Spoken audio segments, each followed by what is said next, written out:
Bueno, buenas tardes para todos. Muchas gracias por la invitación a este espacio. Vamos a presentar el próximo momento, que tiene que ver con... El título de la conferencia es Parques tecnológicos, clústeres y sistemas locales de innovación, un modelo de referencia. Quien nos va a compartir su experiencia, su conocimiento, es Piercarlo Solà.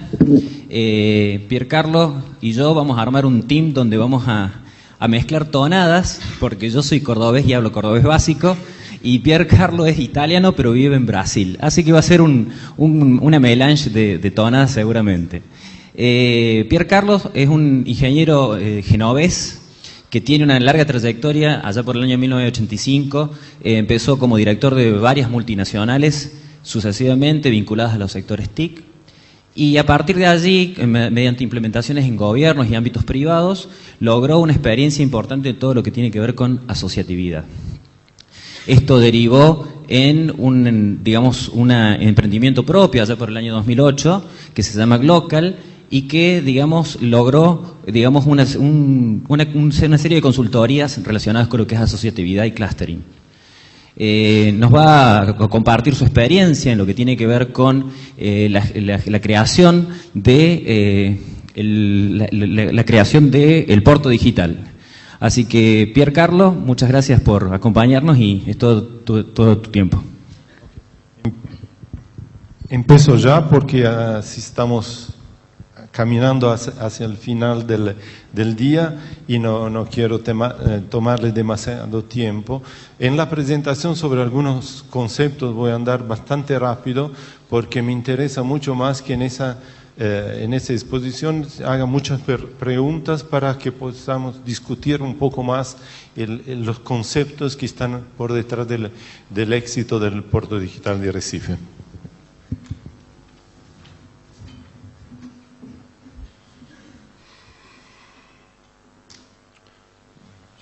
Perfecto. Bueno, en primer lugar me gustaría hacer algunas definiciones porque normalmente se usan expresiones como parque tecnológico, clúster, así como si fueran sinónimos.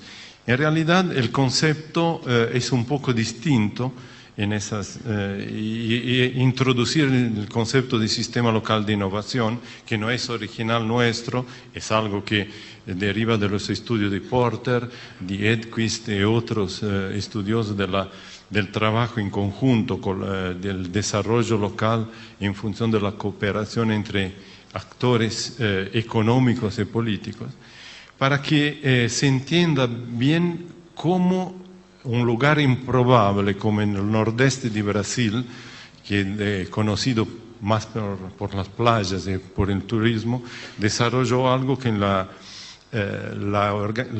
Asociación Internacional de los Parques Tecnológicos y Científicos, la IASP, considera uno entre los 4 más interesantes parques tecnológicos en el mundo. Tanto que en 2013 el Congreso Mundial del IASP será en el Puerto Digital de Recife. Bueno, entonces vamos a ver las definiciones de parque tecnológico. Parque tecnológico, que es, digamos, el nivel más bajo, si podemos usar esa expresión, de una actividad asociativa, es esencialmente una área, generalmente, pero no necesariamente cedida por el poder público, y donde se instalan algunas empresas, ¿no?, intensivas en uso tecnológico. Hay parques tecnológicos especializados en sectores específicos, hay parques tecnológicos genéricos, hay mix variado de esas cosas. Normalmente en esos casos la intervención del poder público es muy limitada. Se limita a algunos incentivos, alguna obra de urbanización, la disponibilización de infraestructura, pero no hay una intervención muy fuerte del poder público. Y normalmente esas iniciativas se traducen más en una actividad de reorganización del territorio que un verdadero proyecto de desarrollo económico local. En el caso del clúster ya evoluciona un poco más porque Normalmente los clústeres son específicos, el clúster de TIC, el clúster automotivo, el clúster de la biotecnología. Entonces tienen ya ese nivel de especialización. Las empresas tienen alguna forma en los clústeres de intercambio y de cooperación, y el sector público normalmente interviene de una forma más fuerte que no simplemente en un parque tecnológico, con algunas leyes de incentivo que favorezcan la agregación de las empresas, pero aún sigue siendo una entidad que reúne empresas, solo empresas el clúster, que dialoga después con las instituciones del poder público. El sistema local de innovación, más allá que de reunir empresas, reúne también instituciones de varios tipos, como universidades, institutos de investigación, asociaciones empresariales, locales, agencias reguladoras. Por ejemplo, en el Puerto Digital de Recife, 2 ministerios del gobierno del Estado están en el área del Puerto Digital, el Ministerio de Ciencia y Tecnología y el Ministerio de Desarrollo Económico. Entonces, esas entidades favorecidas hasta por la proximidad física tienen una interacción mucho más fuerte que no en el caso del parque tecnológico o del clúster también. El sistema local de innovación tiene algunas representaciones posibles. Una es Argentina, el Triángulo de Sábato, donde se ven las 3 componentes: gobierno, estructura productiva, infraestructura científico-tecnológica. El modelo que más se quedó como modelo de referencia en el mundo es el modelo del triple helix, que lo vemos. Es muy interesante notar cómo, no sé si, bueno, esa parte es una parte fundamental, porque en el punto de intersección entre gobierno, universidad e industria es que se genera un espacio de gestión de las innovaciones, sea institucionales, sea organizacionales. Costumo decir que la experiencia del Puerto Digital es una experiencia de innovación tecnológica, pero mucho más una experiencia de innovación institucional y de relaciones entre los actores involucrados. Como modelo de referencia usamos el modelo del diamante de Porter extendido.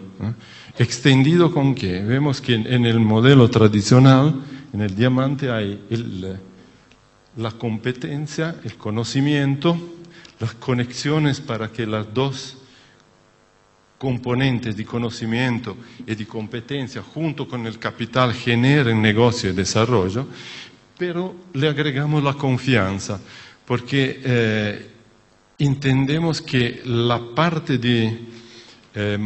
que funciona como un acelerador de la maturidad del proyecto es la interrelación que se establece entre todas las componentes. Y así que, jugando un poco, hicimos una fórmula matemática donde M es el nivel de madurez de la iniciativa.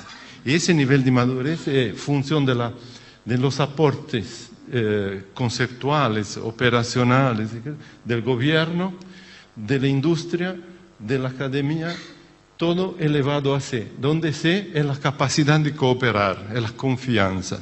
Con ese modelo, cuanto más se trabajó muchísimo en el Puerto Digital para desarrollar ese nivel C, la capacidad de colaborar entre los varios actores.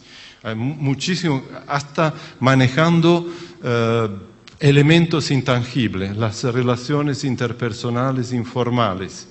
Muchos productos nuevos fueron diseñados en la servilleta de papel en mesa de bar.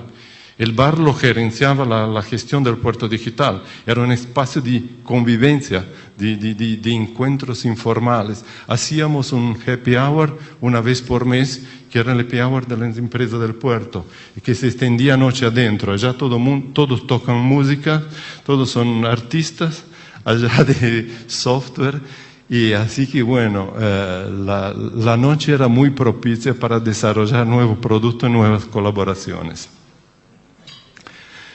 Bueno, el modelo que nos elegimos,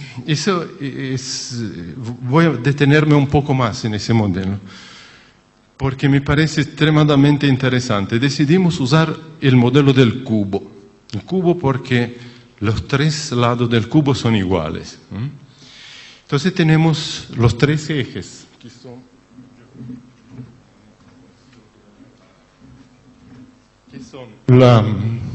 el territorio, las organizaciones, por organizaciones entendemos tanto las empresas cuanto las universidades, los institutos técnicos, los institutos de investigación y todo, y las instituciones del poder público. Ahora, lo que es interesante en ese modelo, que cada pareja de ejes, por ejemplo, instituciones y territorio, tiene su significado. Generan el encuentro entre instituciones y territorio, generan las agencias de desarrollo local. El territorio y las organizaciones, los parques tecnológicos. Las instituciones y las organizaciones, normalmente las políticas industriales del país o de la región. Los clústeres, por ejemplo, lo vemos como una parte del sistema local de innovación, donde tenemos una componente fuerte de organizaciones y de territorio y una componente mucho menor del poder público institucional. Bueno, el sistema local de innovación se da cuando las tres componentes tienen un peso igual y tienen un rol específico dentro del modelo. Ya me preguntaron muchas veces, hoy por la mañana también, pero Puerto Digital es un clúster. No, Puerto Digital no es un clúster. Puerto Digital es un sistema de innovación que incluye un clúster, pero que incluye como actor directo muy efectivo el gobierno también. Y lo van a entender muy bien en la parte de cuando le voy a explicar cómo se dio el Puerto Digital. Ese es un gráfico que uno podría pasar el resto del día para explicarlo, pero esencialmente representa las interacciones que existen en un sistema local de innovación de clase mundial, donde hay una infraestructura que es fundamental, y por infraestructura no es simplemente la infraestructura física, pero también otra componente como espacio para capacitación, laboratorios, incubadoras, oficinas de negocio, instrumentos jurídicos y financieros también. Todo eso hace la infraestructura del sistema de innovación. La educación profesional, muy importante. Por ejemplo, en el sector de TIC es muy común que se esperen especialistas con nivel universitario, cuando hoy un programador se forma con 200 horas de un curso muy bien estructurado. Eso tiene un reflejo social también muy interesante, porque, por ejemplo, chicos de comunidades más pobres pueden participar de un curso profesional de 200 horas con pasantías y becas garantizadas por las empresas que hacen parte del sistema de innovación y ya tienen acceso al mundo del trabajo a los 16 años. Y después las dos vertientes de los nuevos negocios, de la innovación y nuevos productos y procesos. Todo eso en general genera inversiones. Porque ese es un ambiente virtuoso donde salen sea innovación tecnológica, entonces hay problemas, por ejemplo, de gerenciar la propiedad intelectual, cómo hacer la transferencia de tecnología, problemas de incubación de empresas y parques tecnológicos. Un ejemplo del éxito del Puerto Digital fue que el proceso de incubación fue invertido con relación a lo que sucede normalmente. O sea, se hizo un gran esfuerzo para llevar el mercado para dentro de la academia. Normalmente muchos nuevos emprendimientos incubados son el resultado de una tesis maestría o de doctorado de algunos profesores de la universidad, que son interesantes, pero no tienen necesariamente vinculación con el mercado. Nosotros invertimos el proceso. Necesidad del mercado, vamos a ver cómo lo podemos solucionar con la tecnología dentro de las universidades.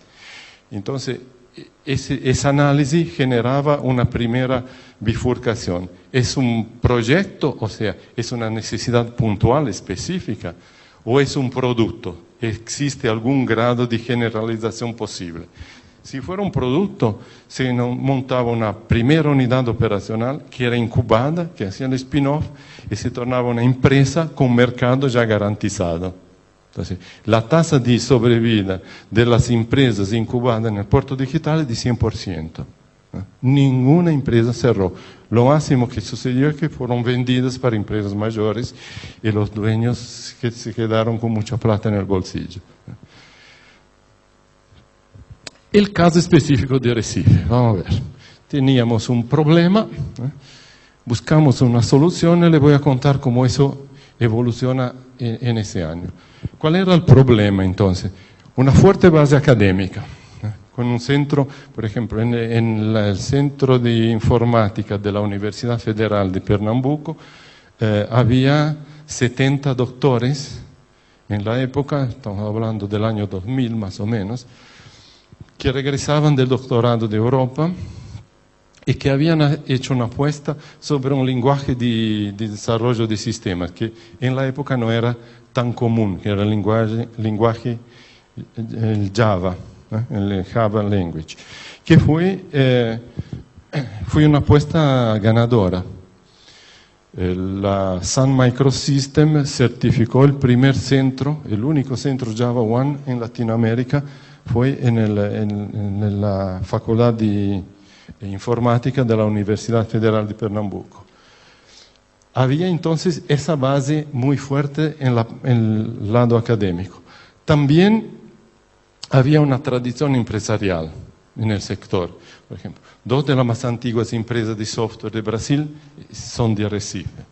Había un centro de competencia en IBM de la automatización bancaria, con la producción de niveles bastante sofisticados de automatización, mucho más fuerte que en San Pablo, por ejemplo. Me acuerdo que yo era director de Olivetti y nuestro cliente de San Pablo, el banco, era un banco de San Pablo, compró el Banorte en Recife. Cuando hicieron la fusión de los sistemas, el Banorte estaba 10 años adelante de las aplicaciones de San Pablo. Obviamente ganaron las aplicaciones de San Pablo porque tenían mucha más plata, pero bueno, la competencia técnica existía y existía un universo de más o menos 300 empresas de software. Pero ¿cuál era? Eso no parece ser un problema, pero el problema existía, era un ecosistema muy frágil. No había políticas públicas sectoriales. Había una baja competitividad de mercado, a pesar de la calidad tecnológica, porque las empresas de software que tenían una origen muy técnica se preocupaban mucho más con la componente tecnológica que con la componente mercadológica. Así que, bueno, tenían soluciones óptimas que eran invendibles, no las podía comprar nadie. Y el resultado de eso era que muchos talentos se iban a otros lugares. Por ejemplo, hoy en el centro de Microsoft en Seattle, centro de investigación en Redmond, hay 32 profesionales de Recife que se recibieron en la universidad y se fueron a trabajar afuera. 32 es un problema. Si fuesen 300 sería una solución porque lo traemos de vuelta con todos los pedazos de Microsoft juntos, ¿no? Entonces, ¿qué sucedía? Que la sociedad local tenía los costos, pero no tenía beneficios de producir esos recursos técnicos de calidad. Y las personas formadas localmente, costos, generaban riqueza en otros lugares del país o del mundo. Entonces, ¿cuál fue la solución encontrada para eso? En el año 2000, empresas, gobierno y universidad resuelven buscar una solución por esa cosa. Entonces, se reconoce que existen las condiciones básicas para la estructuración de un polo de desarrollo de software, ainda sin una definición clara de qué tipo de polo sería un parque tecnológico, sería un clúster, ¿sí? Pero se percibió que valía la pena investigar más el modelo del sistema local de innovación. También porque esa economía que estaba se estructurando era una economía muy globalizada, entonces se afirma el principio de empresa de clase mundial. Muchos de los emprendedores del sector decían, pero ¿por qué? Yo no voy a exportar. Sí, pero tu competidor internacional está acá. Si quieres ganarle, tienes que tener su calidad, su nivel de capacidad de atacar el mercado. Por eso la clase mundial era la más apropiada y se eligió ese modelo del sistema local de innovación con las características de clase mundial extendida. Y eso no fue irrelevante porque desde el principio, desde la concepción, quedó muy claro que teníamos que trabajar muchísimo la componente, la quinta componente, la quinta C, que era la capacidad de cooperar entre las empresas.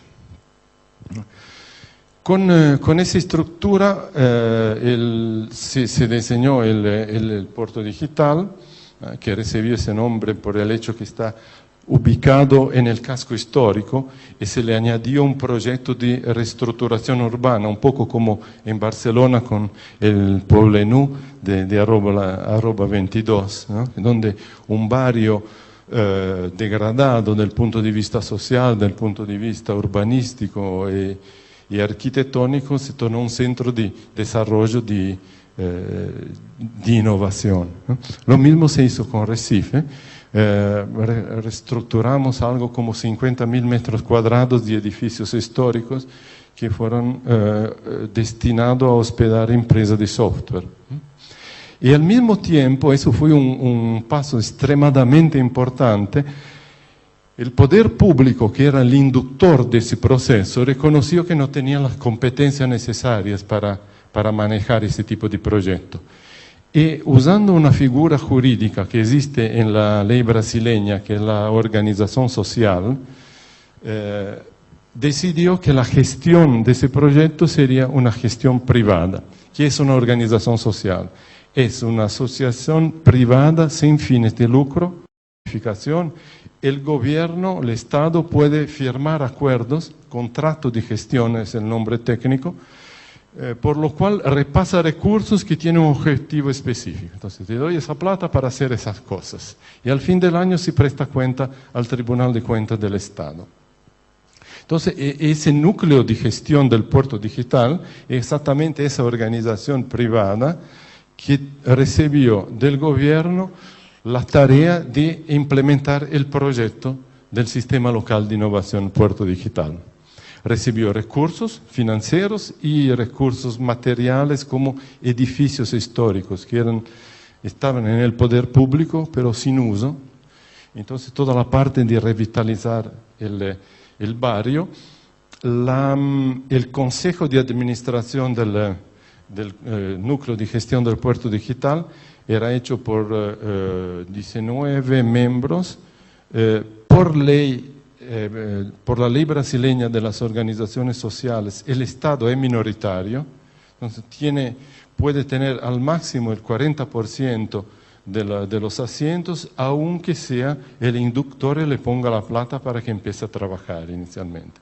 Los demás representantes eran representantes de la sociedad civil. Por ejemplo, teníamos un representante de los artistas que tenían su taller de trabajo en el área del puerto digital. Teníamos representantes de los dueños de restaurantes y bares. Obviamente teníamos representantes de las empresas de software, de las asociaciones de clases, de todo lo que hacía parte del mundo institucional del software.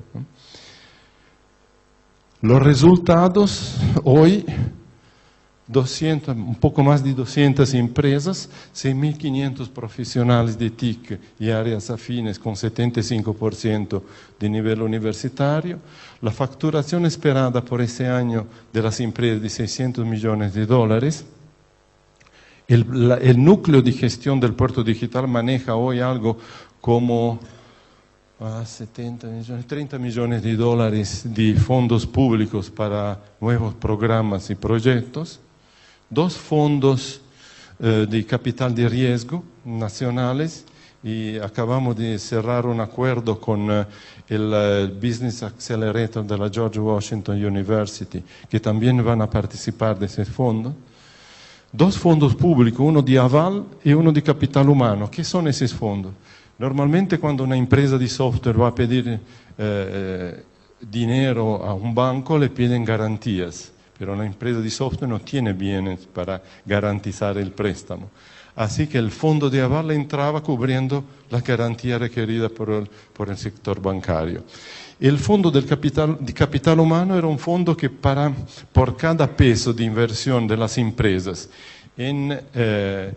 o en cursos de capacitación o en actividad de mejoría de la calidad como certificaciones, entraba con más un peso. Así que bajaba por la mitad el costo de la empresa en ese proceso de mejora de la calidad. Tras 3 años de funcionamiento del fondo, la realidad contabilizada era que por cada peso del fondo, en realidad el sector privado había hecho una inversión de 3 pesos. Y no se quedó en el 1 a 1, del 1 a 3, porque fue un inductor de nuevo. El hecho que el Estado se comprometía con la mejora de la calidad fue un estímulo para que el sector privado invirtiera más. 11 millones de reales son hoy aproximadamente 5 millones de dólares en inversiones en capital humano, 30.000 metros de área recuperada en edificio histórico. Le hablé de 50.000 porque ya los 50.000 son edificios que no eran históricos, que pero estaban en el lugar, por ejemplo, galpones industriales de la época que el puerto era muy activo. Hoy el puerto está a 30 kilómetros de Recife, así que el puerto histórico no tiene mucha utilidad. Incubadora con 15 startups. Esas son las empresas, algunas de las empresas internacionales que están en el puerto digital hoy, con su laboratorio, con sus equipos de personas. Les quiero mostrar esta, no se lee muy bien, pero es Ogilvy, que es uno de los grandes grupos de comunicación, de propaganda, de publicidad mundial. Eso es bastante interesante porque tiene mucho a ver con la evolución futura del puerto digital que ya empezó, ¿no? Y acá cuando yo le hablo, por ejemplo, ¿dónde está? Bueno, uno de los resultados que nos estamos bastante orgullosos es la acción social que estaba en el DNA del proyecto. O sea, el proyecto era un proyecto de desarrollo económico a partir de las TICs, pero tenía 2 otras componentes. La revitalización urbana del casco histórico y la inclusión social de las personas pobres que vivían en el área del puerto digital. Entonces se hicieron muchos cursos, inclusive con el aporte del BID, con el aporte también de la USAID. Y una de las cosas que están empezando hoy, que tiene una perspectiva muy grande, es el tratamiento de los residuos electroelectrónicos con la extracción de los componentes electrónicos de las tierras raras, que no son raras, pero valen muchísimo. Y bueno, lo tradicional de accesibilidad digital y todo.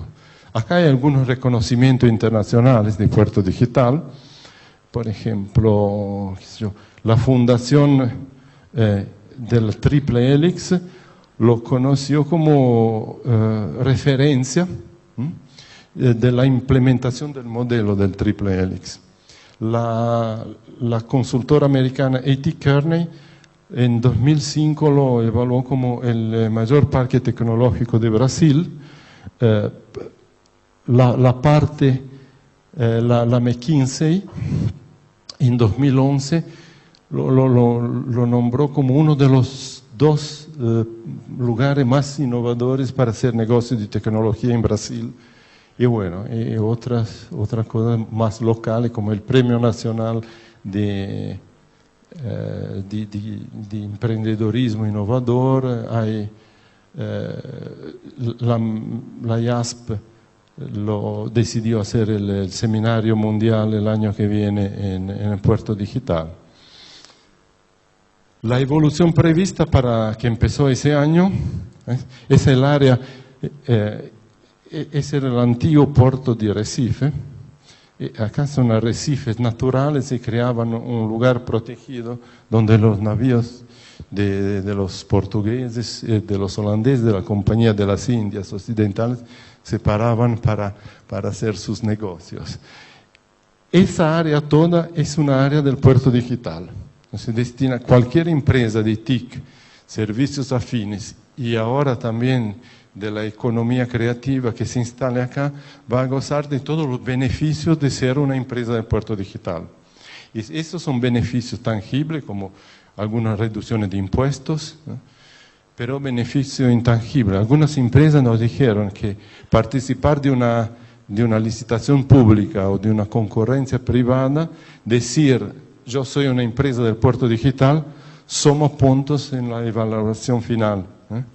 Entonces, esos son el hecho de tornar el puerto digital un sello de garantía de calidad de las empresas, aún no formalizado como en Gaia, pero será uno de los próximos pasos, eso del compromiso con la calidad del proceso. Entonces, se le añadió esa área nueva, que son 39 hectáreas. En esa área nueva se compraron 3 edificios, uno más nuevo, que va a sufrir una intervención grande, y 2 antiguos que serán completamente reestructurados, manteniendo todas las características históricas. Eso va a permitir que la disponibilidad de esas nuevas áreas, hacerlo el nuevo paso de ampliación de escopo. Se crea el Porto Media, que es también es más una vez una decisión del Estado de explorar una característica local. Nordeste de Brasil, en Pernambuco, siempre fueron grandes polos de producción cultural, con música, con literatura. La primera facultad de Derecho de América Latina estaba en Recife. La primera sinagoga de América Latina está en Recife. El primer diario aún en circulación en Brasil es el Diario de Pernambuco. Entonces había toda una tradición histórica muy fuerte, que pero no estaba en las mismas condiciones de las empresas de software. O sea, cada uno por sí, Dios para todos, y a pelearse por las migajas en el mercado. Entonces se decidió que una decisión muy parecida con la que estructuró el Puerto Digital, decidiendo crear el Porto Media.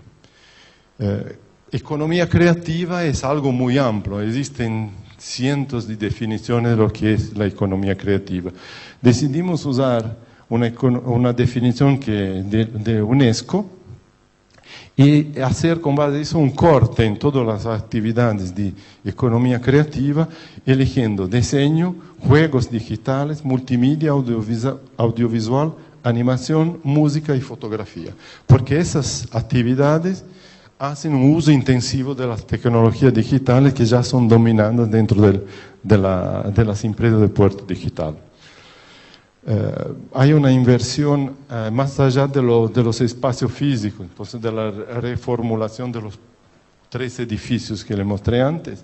Hay una inversión de cerca de $2 millones para proveer equipamientos de alta calidad a las empresas que trabajen en esa producción de cultura basada en la tecnología digital. Entonces, por ejemplo, la finalización del audio, del vídeo, de las imágenes, la parte de grabación, por ejemplo, de sonidos, todo con nivel profesional. Hoy los equipos que están siendo instalados en Puerto Digital son los tops que se encuentran en Brasil. Y también fueron creados un observatorio de la economía creativa, tecnología y negocio, y siempre dentro de la concepción que el intangible puede tornarse plata, crear un espacio de convivencia, un café jardín donde las personas se encuentran libremente, discuten proyectos, nuevas iniciativas, nuevas cosas. Un acento particular, porque eso es algo que yo empecé en la parte de los juegos digitales, que hoy en el Puerto Digital se hace anualmente una olimpiada, se llama OGI, es Olimpiada de Juegos Educacionales, donde no son las empresas que producen juegos, que presentan sus juegos, sino los chicos de las escuelas que usaron de alguna forma de esa tecnología digital, que tienen intimidad con la computadora, que participan de la Olimpiada presentando desarrollo de juegos educacionales hecho por ellos. Esos juegos se usaron mucho en la educación profesional también. Ejemplo, con personas semianalfabetas que se beneficiaron muchísimo de cursos que eran estructurados con la tecnología de los juegos. Hay una industria brasileña metalúrgica, se llama Gerdau, de Porto Alegre, tiene fábrica en Estados Unidos, que tiene una máquina de laminación para hacer barrotes de acero para el hormigón. Bueno, una hora de parada de esa máquina cuesta algo como $200.000. Entonces la manutención tenía que ser hecha con la máquina trabajando.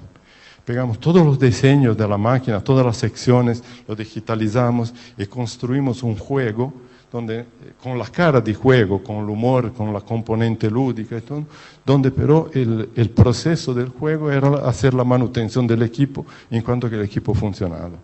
Y eso fue un éxito, había que echarlo de la sala de aula porque querían quedarse a jugar el resto de la noche, después de haber trabajado un día entero. La eficacia didáctica de esos instrumentos es asombrosa. Bueno, eso es todo. Quedo a disposición por las preguntas.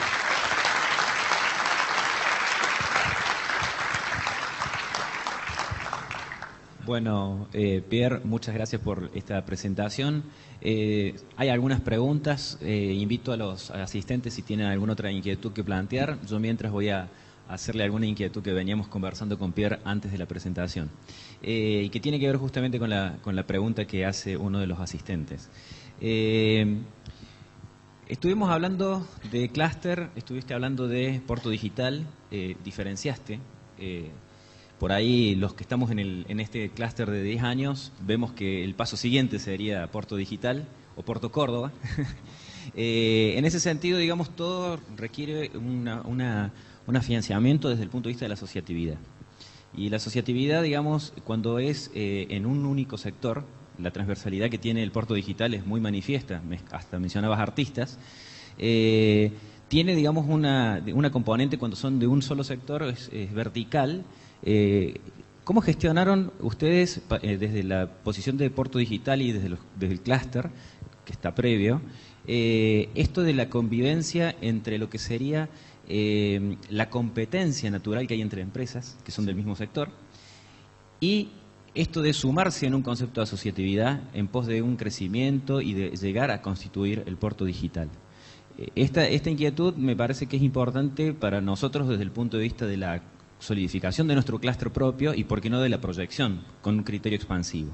Y la relaciono porque a la pregunta que me hace uno de los asistentes, porque también, además de lo que yo te consultaba, me preguntan directamente, ¿existe posibilidad de cooperación entre pequeñas empresas y multinacionales? Justamente, digamos, son actores de distinto rango, chicos, medianos, grandes, pero del mismo sector. Esa relación, por favor. Bueno, las cosas nunca son tan simples como parecen en una presentación. Entonces, en el primer momento fue un esfuerzo muy grande hacer con que las empresas empezaran a colaborar y entender el valor de la colaboración. Claro, había algunas empresas que eran mucho más sensibles, había otras que eran más resistentes. Las empresas chicas tenían alguna ventaja que la ayudaba, porque en general eran muy especializadas. Tenían competencia muy profunda, pero en algo muy específico. Entonces lo que logramos mostrarle principalmente a las empresas chicas que tenían miedo de alguna forma de ser superadas y ultrapasadas por las empresas grandes, es que en realidad cada uno tenía su espacio, que el problema era participar y participar con calidad. Entonces, por ejemplo, el salto definitivo se dio cuando en una licitación pública del operador del sistema eléctrico nacional, 3 empresas de Recife, que cada una tenía su solución específica y complementar con las otras, se juntaron, crearon una empresa de escopo temporario, que es una figura prevista en la legislación, y le ganaron de IBM. A partir de ese momento quedó muy claro para todos que la colaboración existía. Y no solo existía, como tenía resultado muy positivo. El otro lado de las multinacionales, justamente porque había una especialización fuerte, las multinacionales, por ejemplo, Motorola fue uno de los primeros que invirtieron mucho en el desarrollo de software para teléfonos celulares que no se vendían en Brasil. Ya los primeros smartphones de Motorola, la parte del sistema operacional era desarrollado en Recife por empresas pequeñas, algunas que tenían especialización en interfase gráfica, otras. Entonces, existe sí esa posibilidad. Microsoft, el centro de competencia de Microsoft, el XML que yo presentaba antes, tiene el sello Microsoft, tiene fondo Microsoft, pero son 3 empresas chicas locales con competencia específica en el sector. Gracias, Pierre. Otra consultita. Desde tu experiencia en cuanto a este concepto de asociatividad aplicado, de vertical o transversal, ¿cuáles crees vos que son en el marco de la realidad que tenemos hoy desde una Latinoamérica que viene históricamente de ser productora de bienes básicos, o de productos básicos, y que intenta vender inteligencia? ¿Cuáles serían, digamos, los elementos que le dan sustentabilidad a instituciones como los clústeres, como el nuestro o los que vos has transitado? Mira, en el caso del puerto digital no existía un clúster formalizado, así que existían las empresas, existía una acción tipo clúster, pero hecha de una forma no institucional. Entonces el problema de la sustentabilidad se puso para el puerto digital. Como el modelo elegido es un modelo de implementación de políticas públicas, nosotros defendemos que hay que tener recursos públicos, ya que implementamos políticas públicas, para garantizar la sustentación a lo largo del tiempo de ese proyecto. Al mismo tiempo, para quedarse un poco desvinculado del poder público y tener algunos grados de libertad a más, el puerto digital tiene que generar recursos propios. ¿Y cómo lo genera? Por ejemplo, con el alquiler de espacio calificado en los edificios históricos reestructurados, con la prestación de servicios a las empresas, business intelligence, cursos, programas de certificación común. Todas esas actividades generan recursos. Nosotros pensamos que una buena proporción es algo de 60-40, 60% de generación de recursos propios y 40% de recursos públicos. Hoy estamos en la posición contraria, estamos con 60% de recursos públicos y un 40% de recursos generados por la actividad del puerto digital. Bueno, Pierre, los tiempos son tiranos, se dice en la televisión.